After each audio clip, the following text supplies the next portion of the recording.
was quietly stealing my ambition, my drive, my presence. It was stealing everything from me.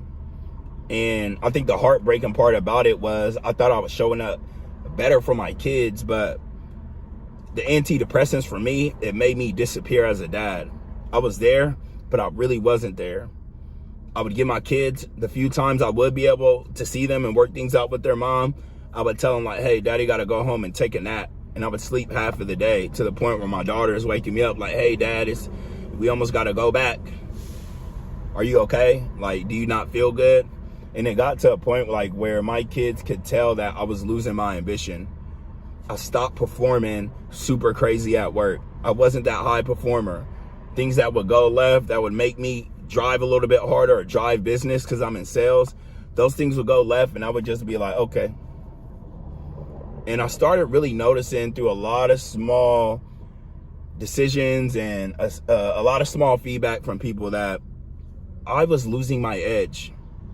So I was on edge 24/7, and then I got onto the antidepressants just to realize after the honeymoon phase, I was losing my edge. I was losing my ambition.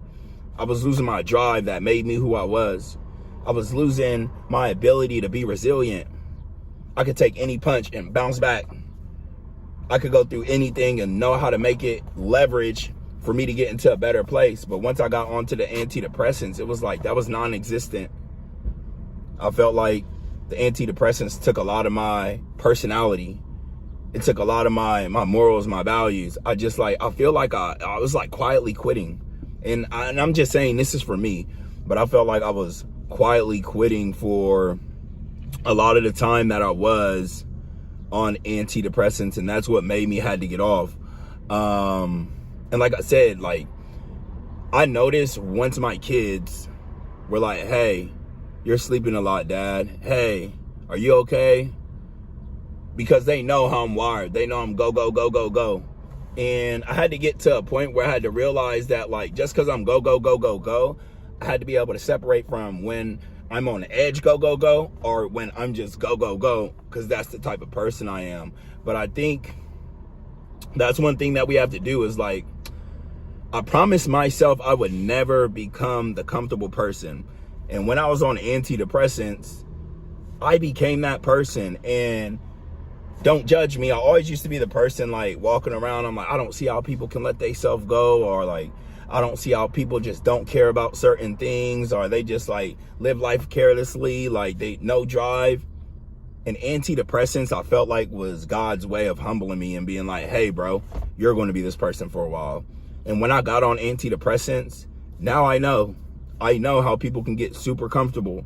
I know how people can live worry-free when in all actuality, there's some serious changes that need to happen in their life. And I became the person that I told myself I would never be. I never got out of shape. Thank God I didn't get to that point. I never lost my job. Thank God I didn't get to that point. But I can see how somebody wakes up and doesn't care how anything plays out. Because about 5-6 months in on the antidepressants, I didn't care what happened. The whole building could burn down and I would still sit there smiling. Not because I didn't care, but that's just how my nervous system was wired. I felt like I had a steady stream of dopamine hitting to where like I was really relaxed in situations where I know I really shouldn't have been relaxed. And that was the moment I realized, number one, I need to stop judging people. And number two, I became that comfortable person that I used to always judge. And now I look at it like when I do see people like that, I don't know what they're going through. Maybe they're getting out of a tough spot, a tough relationship. Maybe they've been through a lot and they're having their experience with antidepressants. And sometimes it works for people. Like this stuff does work for people. So I don't want to say it doesn't, but I'm just letting you know what it did for me.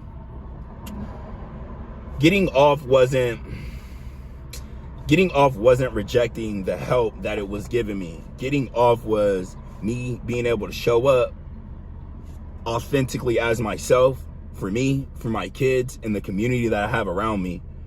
Getting off was about me promising myself that I was going to see this through. I was going to see the hard stress through. I was going to see the hard conversations.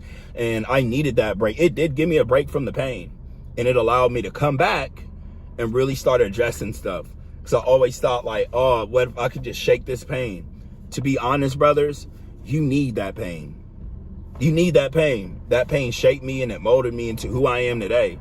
But I don't know where I would be if I didn't have that break to see what life would be like if I didn't have that kind of emotional pain hurting me. It pushed me. It got me into the best physique. It made me a very driven person. So sometimes I feel like in life we want the opposite, but we don't know what really comes with it. Sometimes after a divorce or after a long-term breakup, you want to be stress-free. You just need to have a break. You just want to live a normal life. But you don't know what that costs you. Maybe you could wake up stress-free, but maybe you never meet your dream.